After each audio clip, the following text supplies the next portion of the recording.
श्री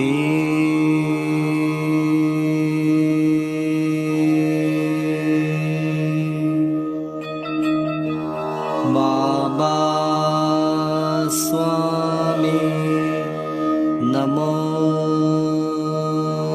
नमः।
सभी पुण्यात्माओं को मेरा नमस्कार।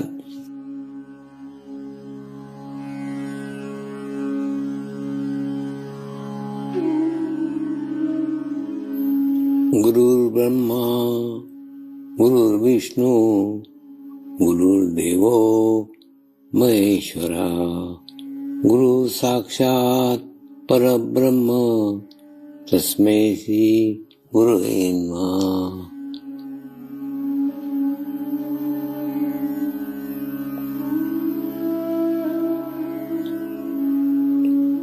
ध्यान की उस स्थिति में जाएंगे जहाँ शरीर भाव पूर्णतः समाप्त हो जाता है।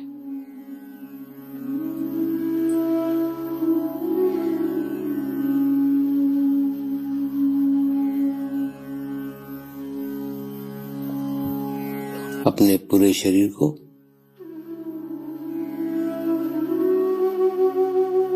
पूर्णतः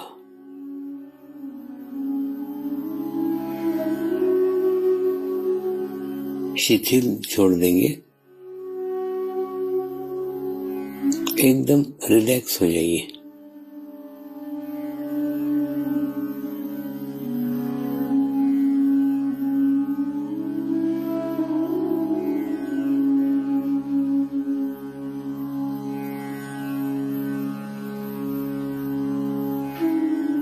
मेरे साथ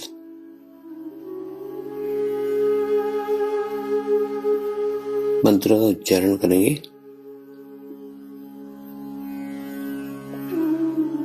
मैं एक पवित्र आत्मा हूँ।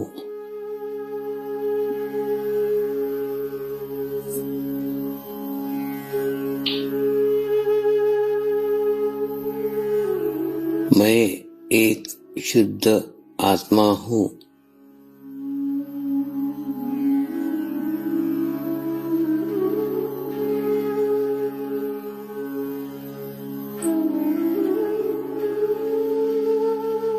मैं एक पवित्र आत्मा हूँ।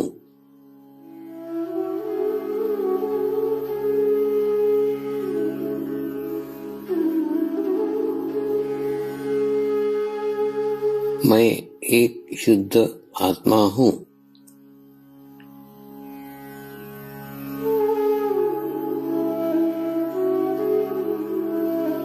मैं एक पवित्र आत्मा हूँ।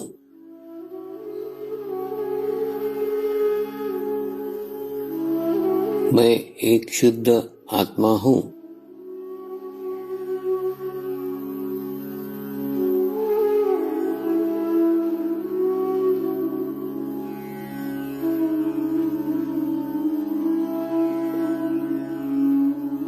अब इसी आत्मा भाव को बनाए रखते हुए गुरु मंत्र का उच्चारण करेंगे।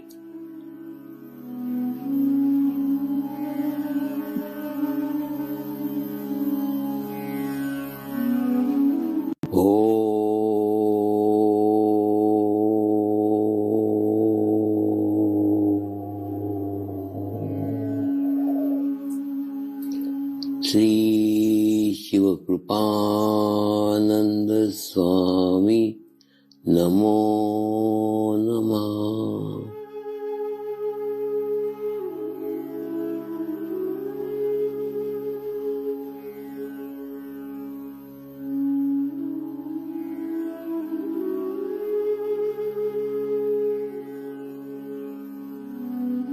ओम श्री शिव कृपानंद स्वामी नमो नमः।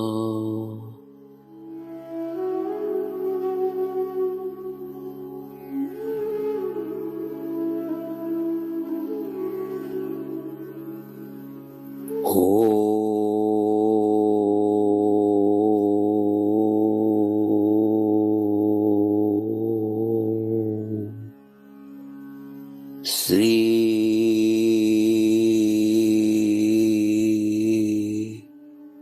शिव कृपानंद स्वामी नमो नमः।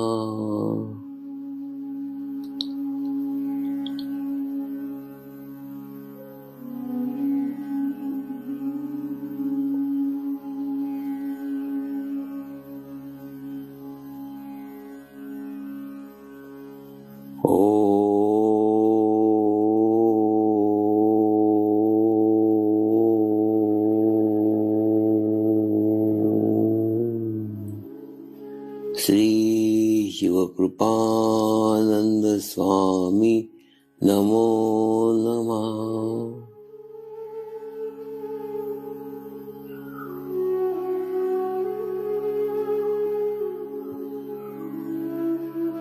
ओम श्री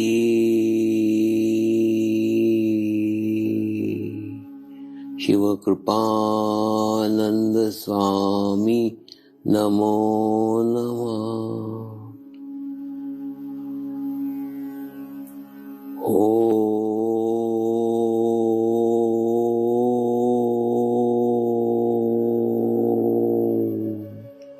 श्री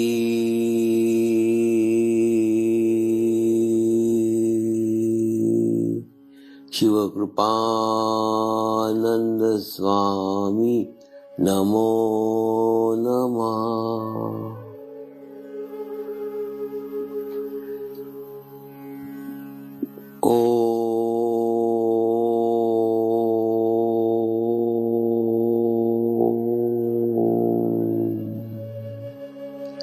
श्री शिव कृपानंद स्वामी नमो नमः।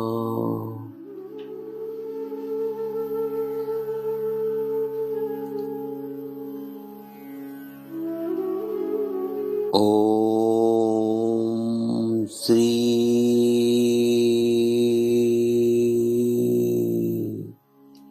शिव कृपानंद स्वामी नमो नमः।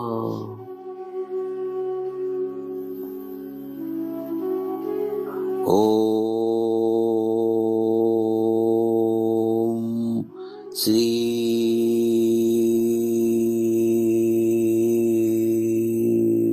शिव कृपानंद स्वामी नमो नमः।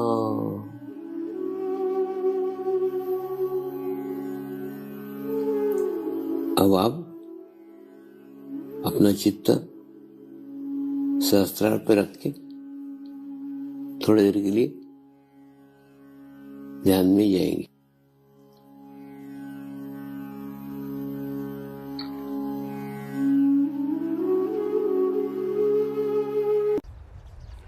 एक ना मैं आपको आपका ही दैनिक जीवन का एक किस्सा बताता हूँ।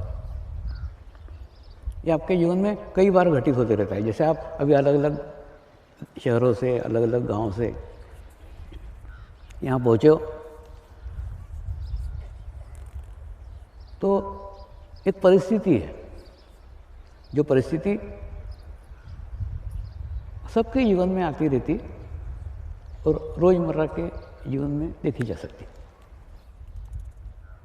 उस परिस्थिति में आप कहाँ तक पहुँचे हो और आगे क्या करने का है, उसका ही थोड़ा बताता हूँ।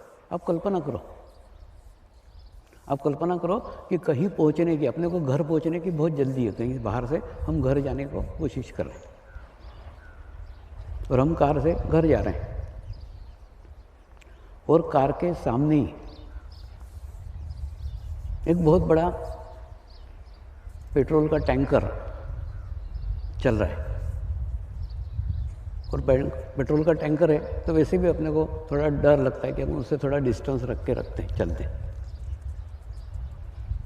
थोड़ी देर तो आपका ध्यान नहीं जाता कि चल रहा है, वैसे चल रहा है, और सिंगल रास्ता है, मतलब क्या बोलते हैं ना, उसको क्रॉस करके आपको जाना पड़ेगा, और वो आपको साइड नहीं दे रहा है। आपके थोड़े ध्यान में आया कि आपको वो साइड नहीं दे रहा है, तो आप क्या करोगे? पहले थोड़ी देर इंतज़ार करोगे, थोड़ी देर राह देखोगे कि साइड मिल जाए। थोड़ी देर के बाद में उसको हॉर्न दोगे, फिर थोड़ी देर और राह देखोगे। हॉर्न देने के बाद में फिर कोशिश करो कि उसको ओवरटेक करके निकल जाए, लेकिन वो ओवरटेक करने के लिए भी वो जगह नहीं दे रहा है और सामने से दूसरी गाड़ी आ रही, मतलब वो ओवरटेक करके निकलना भी संभव नहीं है। फिर आप क्या करोगे? कल्पना करो ना, क्या करोगे आप? इस सिचुएशन में अपने आप को लेके जाओ और क्या क्या कर सकते हो देखो। उसके बाद में थोड़ा सा इस परिस्थिति में से अपने आप को डाइवर्ट करने के लिए आप रेडियो लगाओगे, टेप रिकॉर्ड लगाओगे, गाने सुनोगे कि ये परिस्थिति में से थोड़ा लक्ष्य दूसरी तरफ चला जाए। उसके बाद में फिर क्या करोगे? उसको मन ही मन गालियाँ दोगे, मन ही मन दोगे या जोर जोर से भी दोगे कि वो निकल नहीं रहा है करके। अच्छा, उसके बाद में उससे भी नहीं हुआ तो क्या करोगे? कल्पना करो ना, उससे भी अगर नहीं हुआ तो क्या करोगे? आखिर में जाके अगर आप साधक हो तो आप उसके लिए प्रार्थना करोगे कि ये स्वामी जी है परमात्मा, इसको बुद्धि दे के मेरे को साइड दे, है ना। यहीं तक प्रगति हुई है ना, यहीं तक प्रोग्रेस हुआ है, इससे आगे कुछ नहीं कर सकते, तो इतना प्रार्थना करके छोड़ देंगे। लेकिन आप सोचो ना, मैं उससे भी और आगे जाने की बात कर रहा हूँ।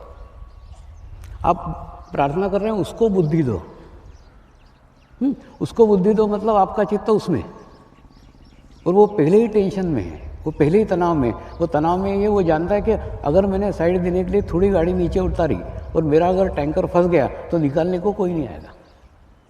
वो डरा हुआ है, घबराया हुआ है, उसकी प्रॉब्लम वो जानता है कि अगर क्या बोलते हैं ना, थोड़ा सा कच्चे रास्ते मैंने उतारा और टैंकर अगर फंस गया कहीं तो कोई भी मुझे मदद करने को नहीं आएगा, वो टैंकर मुझे मेरा ही निकालना पड़ेगा।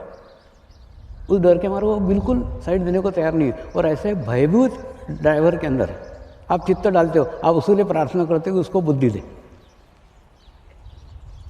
यहाँ तक अपनी प्रगति हुई है। मैं आगे की प्रगति चाहता हूँ। आगे की प्रगति ये, आप परमेश्वर से प्रार्थना करो कि परमात्मा मुझे इतनी शक्ति दे, इतना बल दे कि मैं ऐसे परिस्थिति में भी संतुलित रह सकूं, बैलेंस रह सकूं।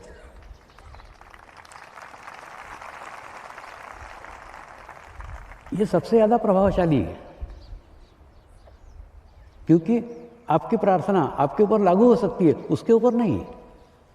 उसके ऊपर इसलिए नहीं क्योंकि उसकी भी अलग परिस्थितियां हैं, उसको भी अलग डर है, उसको भी अलग भय है। तो जब तक देखो, बस ऐसा कैसे जीवन है ना, जीवन में कितनी भी प्रॉब्लम आने दो, जीवन में कितनी भी तकलीफें आने दो, कितने भी टैंकर आने दो, आप परमात्मा को प्रार्थना करो, हे परमात्मा मुझे संतुलित रख, मुझे बैलेंस रख। ये सब परिस्थिति को मैं फेस कर लूँगा। तो अपने आप को सशक्त करो ना, अपने आप को मजबूत करो। विश्व में शांति आत्मा से ही आ सकती है। आत्म शांति के बिना विश्व शांति संभव नहीं है। जब तक आप बैलेंस नहीं होते, आप संतुलित नहीं होते, आप विश्व को संतुलित नहीं कर सकते। उसके ऊपर आपका अधिकार नहीं है, उस ड्राइवर के ऊपर आपका संबंध नहीं है, आपका संबंध आपके ऊपर है। आप अपने आप को संतुलित कर सकते हो, अपने आप को बैलेंस कर सकते हो, लेकिन आप उस ड्राइवर को संतुलित करने की बुद्धि दे ये प्रार्थना मत करो। उस प्रार्थना से बड़ा है। उससे क्या होगा, आप उस परिस्थिति से डिटैच हो जाओगे, लेकिन प्रॉब्लम सॉल्व नहीं होगी ना। प्रॉब्लम सॉल्व तब होगी जब तुम सशक्त होंगे, तुम मजबूत होंगे, तुम स्ट्रांग होंगे। एक स्ट्रांग व्यक्ति की परमात्मा प्रार्थना सुनता है, मजबूरी की नहीं। तो मैं चाहता हूं उस स्थिति तक पहुंचो कि तुम तुम्हारे लिए प्रार्थना करो, तुम्हारे संतुलन के लिए प्रार्थना करो, तुम्हारे बैलेंस के लिए प्रार्थना करो। दूसरा, अब समर्पण की बात करें तो समर्पण में 3 प्रकार के साधक हैं। एक साधक वो जो नियमित ध्यान करते हैं, नियमित मेडिटेशंस करते हैं, शांत अपना अपना व्यवस्थित जीवन व्यतीत कर रहे हैं, ये एक कैटेगरी के साधक है। ये बहुत कम है जो नियमित ध्यान करने वाले हैं। गहन ध्यान अनुष्ठान की बात नहीं कर रहा हूँ मैं। दूसरा वो साधक है जो चप्पर लगे फटने तो प्रसाद लगे बटने, माने जब उनके ऊपर कोई प्रॉब्लम आ गई, ध्यान प्रॉब्लम गई, ध्यान छोड़ दिया। तो यानी वो कभी कभी ध्यान करते, माने जैसे वो दिवाली के अंदर नहीं लाइट जलाते हैं, वो लुप झुप करते रहते हैं, मतलब कभी जलते कभी बंद होते, कभी जलते कभी बंद होते। वैसे प्रॉब्लम आई तो ये जलते हैं, प्रॉब्लम गई बुझ जाते। माने फिर दूसरी प्रॉब्लम का इंतजार करते हैं कि दूसरी प्रॉब्लम मेरे जीवन में आएगी, फिर मैं ध्यान करूँगा। अरे बाबा, ध्यान नियमित करेगा तो दूसरी प्रॉब्लम आएगी ही नहीं ना। तो इस कैटेगरी के दूसरे कैटेगरी के साधक हैं। और तीसरे कैटेगरी के साधक हैं जिन्होंने आत्मा साक्षात्कार प्राप्त कर लिया है, जागृति प्राप्त कर ली है, लेकिन ध्यान नहीं करते। उनको पूछे नहीं, अच्छा है सब अच्छा, टाइम नहीं मिलता, मेरे पास समय नहीं है, बहुत बिजी हूँ। मैंने वो बोलते हैं समर्पण ध्यान अच्छा है, सब अच्छा है, मेरे को अच्छा लगा भी था और अनुभूति भी हुई थी, लेकिन मेरे पास टाइम नहीं है, मैं नियमित ध्यान नहीं करता। ये तीसरी कैटेगरी के साधक हैं। जयपुर में अभी हाल ही में एक डॉक्टरों का बहुत बड़ा शिविर हुआ, और वो डॉक्टरों के शिविर में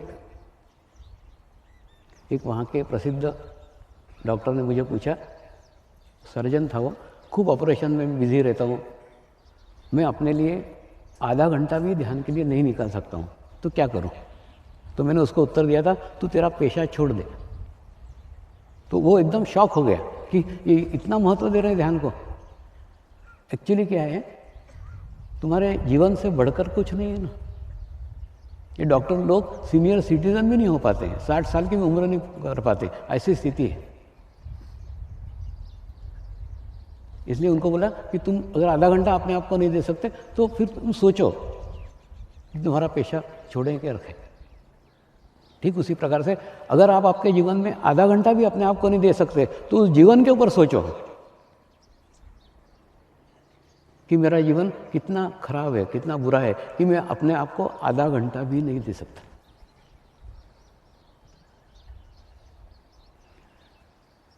ये जो अनुष्ठान प्रारंभ करने जा रहे हैं आज, उन अनुष्ठान में मैं इन तीनों साधकों को सम्मिलित कर रहा हूँ। जो नियमित ध्यान करते हैं उनको भी, जो कभी कभी ध्यान करते हैं उनको भी, जो ध्यान नहीं करते हैं सिर्फ जागृति लेके बैठे हैं उनको भी, और चौथा मैं उन समस्त साधकों को शामिल करने जा रहा हूँ जो समर्पण के साधक नहीं भी है, लेकिन अपनी आध्यात्मिक प्रगति चाहते हैं, अपने आध्यात्मिक प्रोग्रेस चाहते हैं। मेरी साधकों की डेफिनेशन खूब बड़ी है, खूब विशाल है। साधक यानी जो जीव से शिव तक की यात्रा करना चाहता है।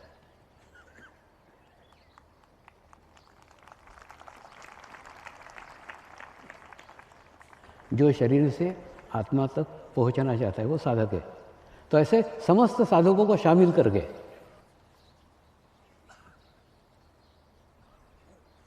आज से एक नया अनुष्ठान प्रारंभ करने, उसका नाम है सामूहिक संस्कार साधना। तो आप कहोगे इतने दिन से हम ध्यान कर रहे हैं, इतने दिन से हम मेडिटेशन कर रहे हैं, तो ये नया सब शुरू करने की क्या आवश्यकता है, क्या जरूरत है? देखो बहुत दिन से ना कई साधक मुझे कहते थे इससे आगे का एडवांस कुछ बताओ ना, इसके आगे का कुछ और आगे का एडवांस। तो ये उसके आगे का एडवांस है। क्या है बताता हूँ। एक्चुअली ना मैंने खूब सरल, खूब सिंपल, खूब क्या बोलते हैं ना, खूब नीचे के लेवल पे आके आपको वो बात समझाई, लेकिन उसका महत्व आप नहीं समझ पाए, महत्व नहीं जान पाए। तो वो महत्व आपको 1 साल में समझ में आ जाएगा। या तो इस पार से उस पार पहुंच जाओगे, या तो कम से कम महत्व तो समझ में आ ही जाएगा। क्या है बताता हूँ। जैसे मान लो मुंबई से आप राजकोट जाने के लिए बस में बैठे हो, बराबर टिकट खिड़की पे जाके राजकोट का टिकट खरीदा, उसने जो बताया उस प्लेटफॉर्म पे भी गए, वो बस के ऊपर बोर्ड भी देखा, हाँ राजकोट, ठीक है बस राजकोट का ही है। उसके बाद में फिर बस में जाके बैठ गए, कंडक्टर को टिकट दिखाया, सीट मिली, सब हो गया। लेकिन उसके बावजूद भी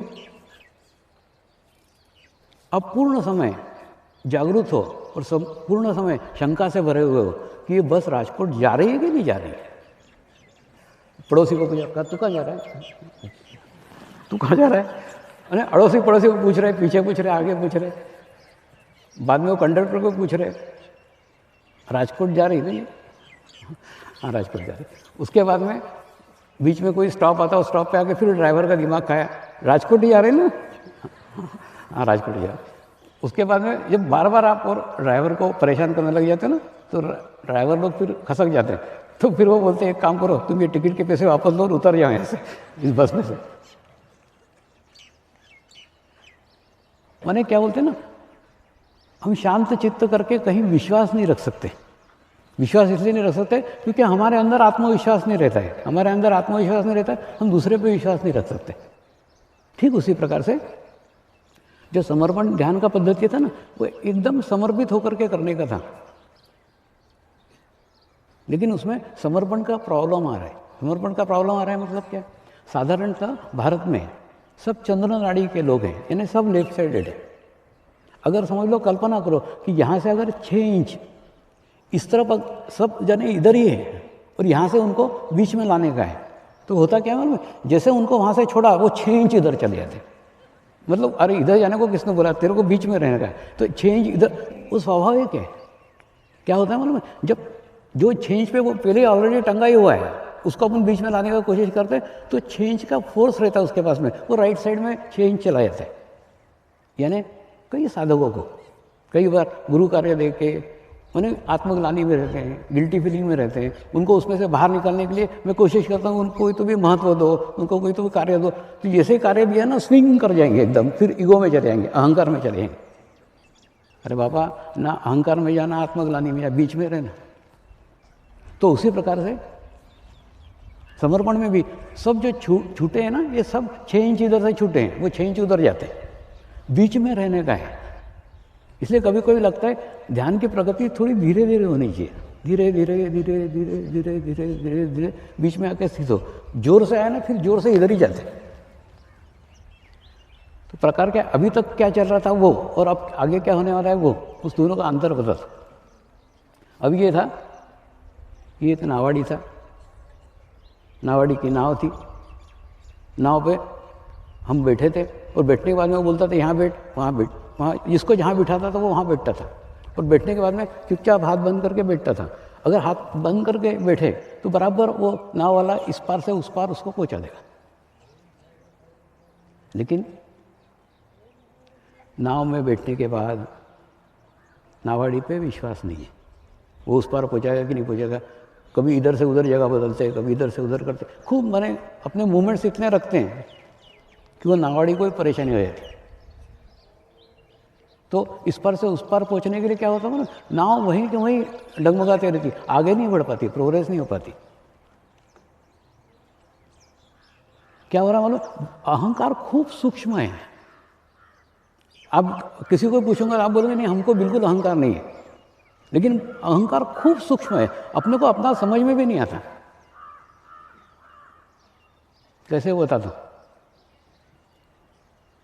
मैं कई सालों से ये समर्पण ध्यान का प्रचार कर रहा था, प्रसार कर रहा था, निःशुल्क कर रहा था। अब इसके मेरे को अच्छा लग रहा है इसलिए कर रहा था।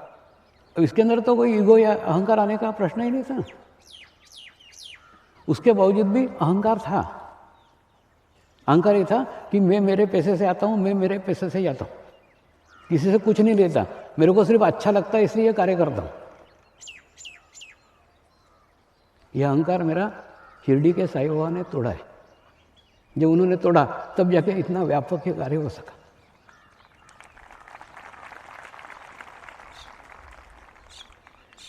तो होता क्या है मालूम है, अहंकार खूब सूक्ष्म रहता है। नहीं है ऐसा बोल ही नहीं सकते, नहीं है बोल रहा हूं मतलब ही है।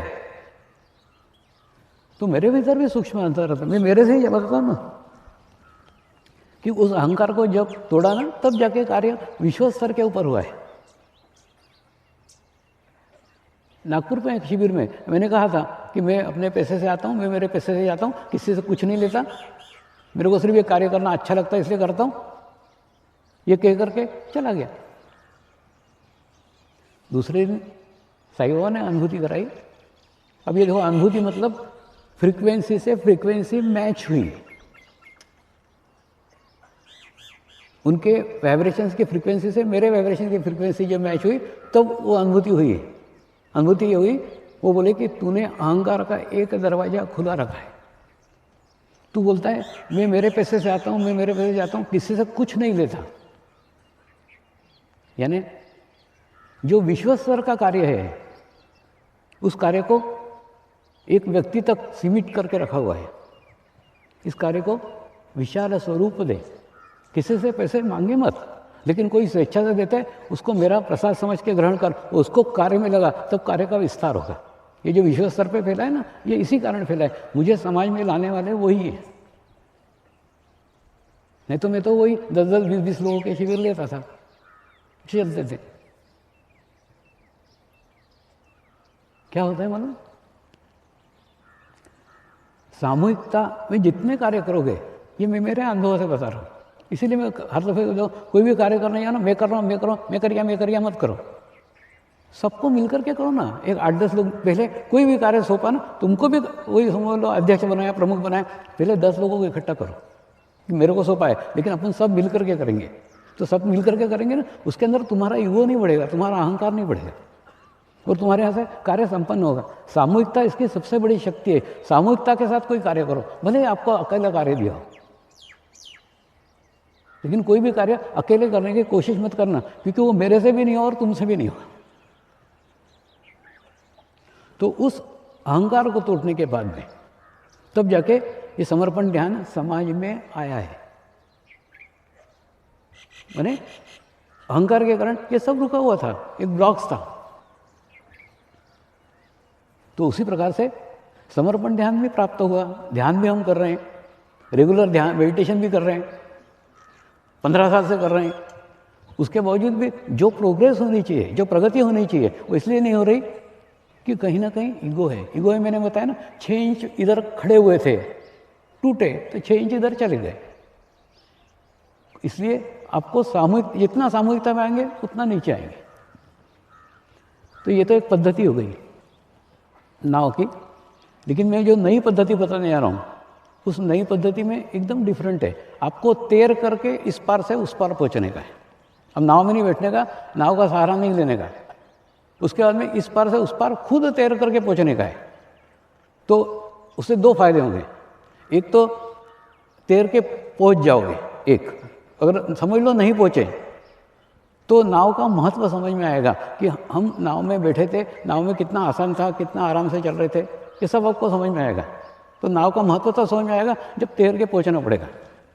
लेकिन सब जने ये तैरने का कोशिश अवश्य करो, इससे कम से कम अपना ईगो तो टूटेगा कि हम नहीं पहुंच सकते। पहुंच गए तो भी अच्छा है, देखो दोनों हाथों में लड्डू है आपके। अगर पहुंच गए तो ये अच्छा है। मैं तो चाहता हूँ नाव में बैठ करके पहुँचो, तैर करके पहुँचो, आप उस पार पहुँचो। एक अगर समझ लो नहीं पहुँचोगे, कम से कम ये ईगो तो टूट जाएगा कि हम पहुँच सकते हैं। तब आपको सामूहिकता का महत्व मालूम पड़ेगा, ध्यान का महत्व मालूम पड़ेगा। क्या होता है मालूम है, मैं तो एक माँ का सब कुछ एकदम लुटा देता हूँ, लेकिन उसका महत्व आप नहीं जान पाते। अब जैसे गुरु मंत्र है, गुरु मंत्र में भी इतनी शक्तियाँ हैं, इतने वाइब्रेशंस है, लेकिन वो शुद्धता इतनी पवित्रता है, जब तक उतनी शुद्धता पवित्रता आपके पास नहीं आएगी, उसके वाइब्रेशंस के फ्रीक्वेंसी से आपकी फ्रीक्वेंसी मैच नहीं होगी। इसलिए दूसरा तरीका ये है, जो आज से प्रारंभ करो। और दूसरा, हाँ एक बता रहा हूँ, इसमें गुप्तता रखो, गोपनीयता रखो। गोपनीयता रखो मतलब पति अगर चालू कर रहा है तो पत्नी को भी बताने का जरूरत नहीं, पत्नी अगर चालू कर रही है तो पति को भी बताने की जरूरत नहीं, इतना गोपनीय रखो।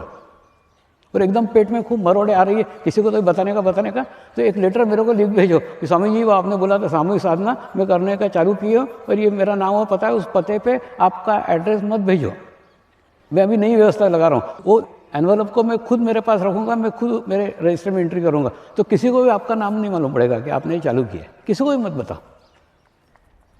नहीं, कारण है इसका क्या होता है मालूम है, थोड़ी सी भी आपकी प्रगति होती है, थोड़ी सी भी आपकी प्रोग्रेस होती है ना, आप दूसरे को बताना चालू करते हो। वो कोई ऋषि मुनि थोड़ी है, वो कोई तुम लोग हिमालय में नहीं बैठे हो कि एक के अच्छे हो रहे के साथ में दूसरे का अच्छा हो रहा, कनेक्ट होगा, सबका अच्छा होगा।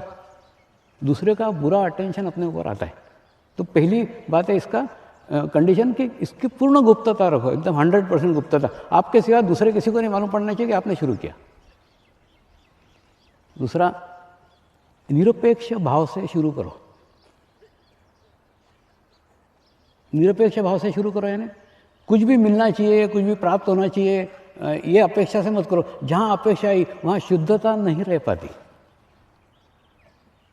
तो इसको बिना अपेक्षा से, और कोई अपेक्षा नहीं है आपकी, सिर्फ करके देखना है, करके देखते हैं। जैसे आप करते हो कि नहीं, कोई शौक पालते हो, पत्ते खेलते हो या बैडमिंटन खेलते हो, कैरम खेलते हो, चेस खेलते हो, कुछ मिलता है क्या उससे? कुछ नहीं मिलता, लेकिन आपको अच्छा लगता है, आपका शौक है पतंग उड़ाना, पतंग उड़ाते हो।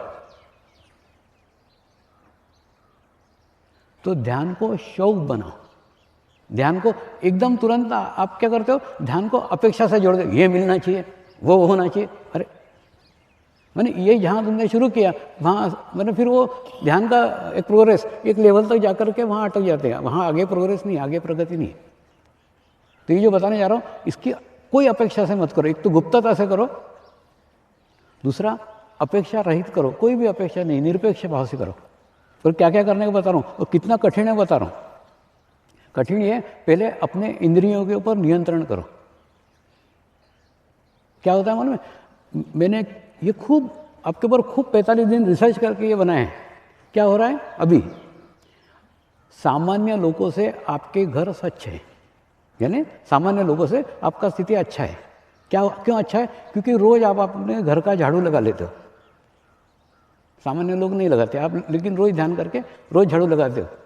लेकिन जो खिड़कियां खुली हुई हैं, वो खिड़कियां बंद जब तक नहीं हो गई, जब तक कचरा आते ही रहेगा ना, कचरा आते रहेगा, आप साफ करते रहोगे, कचरा आते रहेगा, आप साफ करते रहोगे, तो ये समाप्त कब होगा? कचरा साफ करके नहीं होगा, उसके साथ साथ खिड़कियां भी बंद करने की आवश्यकता है। खिड़कियां बंद करने की आवश्यकता है। कौन कौन सी खिड़कियां हैं जो बंद करने की आवश्यकता है, वो आपको बताता हूँ। पहली बात है, बुरा मत बोलो। आप कुछ भी, किसी के बारे में भी कुछ भी बुराई मत करो, क्योंकि आप किसी की बुराई करते हैं तो पहले उसके बुराई पे आपका चित्त जाता है, खूब देर उस पर मंथन करते हो, उसके बाद में आपके मुख से किसी की बुराई निकलती। किसी के बारे में कुछ भी बुरा मत बोलो फर्स्ट। तो पहला अपने मुख के ऊपर कंट्रोल करो, तो मुंह के इंद्रिय पे कंट्रोल करो कि आपके मुंह से कोई भी बुरा मत बोलो। दूसरा, बुरा मत सुनो। क्या होता है मालूम, कई लोग बुरी बुरी बातें आके आपको सुनाते हैं, तो आपका खूब सारा चित्त वो बुरी जगह जाता है, और जाने के बाद में वहाँ पे भी चित्त दूषित होता है। कौन कौन सी खिड़कियाँ हैं, उन खिड़कियों को बंद करो ना। तो बुरा मत बोलो, बुरा मत सुनो और बुरा मत देखो। जिस प्रकार से ये आंखें हैं ना, ये चित्त को सबसे ज़्यादा दूषित करती है। ये तो अभी साइंस ने भी प्रूव किया है। प्रत्येक फोटो के, प्रत्येक चित्र के अच्छे और बुरे वाइब्रेशंस रहते हैं। तो जैसे ही किसी बुरे फोटो के ऊपर आपका चित्त गया, किसी बुरे व्यक्ति पे आपका चित्त गया, तो उसके वाइब्रेशंस भी आपका चित्त ग्रहण करता है। तो ना बुरा बोलो, ना बुरा सुनो, ना बुरा कहो, ना बुरा सोचो। देखो क्या होगा बताओ, जैसे जैसे साधना में आगे आगे प्रगति करते जाओगे ना, वैसे वैसे आपका चित्त स्ट्रांग होते जाएगा, आपका चित्त पवित्र होते जाएगा। और जैसे जैसे चित्त पवित्र होते जाएगा, वैसे वैसे चित्त सशक्त होते जाएगा। और चित्त सशक्त होने के बाद आप चित्त से जो भी सोचोगे वो हो जाएगा, क्योंकि चित्त शक्ति उस कार्य के पीछे लग जाएगी। तो आपने अगर अपने स्वयं के बारे में कुछ बुरा विचार किया, निगेटिव विचार किया, कुछ बुरा सोचा, तो आप देखोगे वो बुरा भी हो जाएगा। क्यों? क्योंकि आपने आपके सशक्त चित्त की शक्ति उसके पीछे लगाई है। दूसरा, आप किसी का भी बुरा सोचोगे तो उसका भी बुरा हो जाएगा। क्यों? क्योंकि आपने आपके चित्त से उसकी शक्ति उसके अंदर डाली है। और दूसरा, उसका जो बुरा हुआ उसका पाप तुमको लगेगा, क्योंकि तुम्हारे माध्यम से बुरा हुआ है। तो किसी का भी बुरा भी मत सोचो, कुछ भी बुरा मत सोचो। उन्हें आपके सोचने के ऊपर भी आपका नियंत्रण होना चाहिए।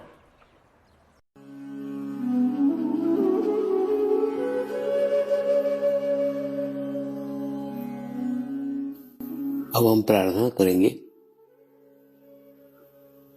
सभी आत्माओं की आत्म उन्नति हो, आध्यात्मिक प्रगति हो। यही हमारी प्रभु से प्रार्थना है। नमस्कार। जय आत्मेश्वर।